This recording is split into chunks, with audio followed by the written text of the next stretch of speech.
রূপাইছড়া rubber বাগান সিলেট বিভাগের হবিগঞ্জ জেলার বাহুবল উপজেলার বাহুবল বাজার থেকে সড়কপথে ঢাকা-সিলেট মহাসড়ক দিয়ে সিলেট যাওয়ার পথে পুটিজুরি স্থানে অবস্থিত এই রাবার বাগানটি ১৯৭৭ সালে বাংলাদেশ বনশিল্প উন্নয়ন কর্পোরেশনের ব্যবস্থাপনায় প্রায় ১,৯৬৩ একর পাহাড়ি জমির উপর রাবার বাগানটি স্থাপিত হয়। পর্যায়ক্রমে রোপণ করা হয় প্রায় ৩,৮৫,০০০ গাছ। ১৯৮৮ সাল থেকে এসব গাছ থেকে রাবার উৎপাদন শুরু হয়। রূপাইছড়া রাবার বাগানের ব্যবস্থাপক মোহাম্মদ মনিরুল ইসলাম আমাদেরকে জানান, বর্তমানে প্রায় ১,৮৫,৮০৫টি গাছ থেকে রাবার উৎপাদন অব্যাহত আছে। হাজার হাজার রাবার গাছের সারি, সবুজ পাতার ছায়ায় ঢাকা মাটি আর রাবার শ্রমিকদের কর্মব্যস্ততা মিলিয়ে রূপাইছড়া রাবার বাগান এক অনন্য সৌন্দর্যের আধার। সবুজের সমারোহে ঢাকা রাবার বাগানের ভেতরেই এই সুবিশাল কারখানা, যেখানে দুধের মতো সাদা কাঁচা রস থেকে তৈরি হয় টেকসই রাবার শিট।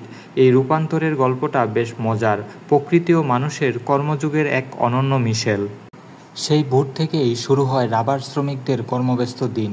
তারা গাছ থেকে কাঁচা রাবারের কষ সংগ্রহ করেন। ধারালো ছুরি দিয়ে গাছের কাণ্ডে অতি যত্ন সহকারে কাটাছেঁড়া হয় এবং কষ সংগ্রহের জন্য ছোট পাত্র ঝুলিয়ে দেওয়া হয়। দুধের মতো সাদা এই কষ ধীরে ধীরে পাত্রে জমা হয়।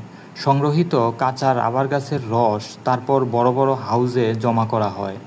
কারখানায় নেওয়ার পর শুরু হয় রাবার প্রক্রিয়াজাতকরণের প্রধান পর্ব। প্রথমে কাঁচা রস পাতলা করে বিশাল ট্যাঙ্কে ঢালা হয়। এরপর এতে ফর্মিক অ্যাসিড যোগ করে জমাট বাঁধানো হয়। জমাট বাঁধা অংশগুলো রোলার মেশিনের মাধ্যমে চাপ দিয়ে পাতলা শিটে পরিণত করা হয়। এই রাবার শিটগুলো শুকানোর জন্য বিশেষ চেম্বারে রেখে দেওয়া হয়। পর্যাপ্ত শুকানোর পর শিটগুলোকে আগুনে তাপ দেওয়া হয়। এই তাপ দেওয়ার ফলে রাবার শিটগুলো লালচে বাদামি রং ধারণ করে এবং আরও টেকসই হয়ে ওঠে। এভাবেই শিটগুলো বিভিন্ন কোম্পানির কাছে বিক্রি করা হয়।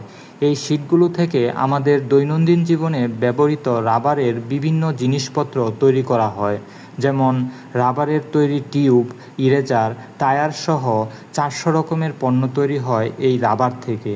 রাবার তৈরির এই সম্পূর্ণ প্রক্রিয়াটি প্রকৃতি ও মানুষের মিশ্র কর্মযুগের এক অনন্য উদাহরণ। এই রাবার বাগান এবং কারখানা ঘুরে দেখে এই প্রক্রিয়া সম্পর্কে আরও বিস্তারিত জানা গেছে এবং প্রকৃতির কাছাকাছি চমৎকার কিছু সময় কাটানো হয়েছে। ধন্যবাদ।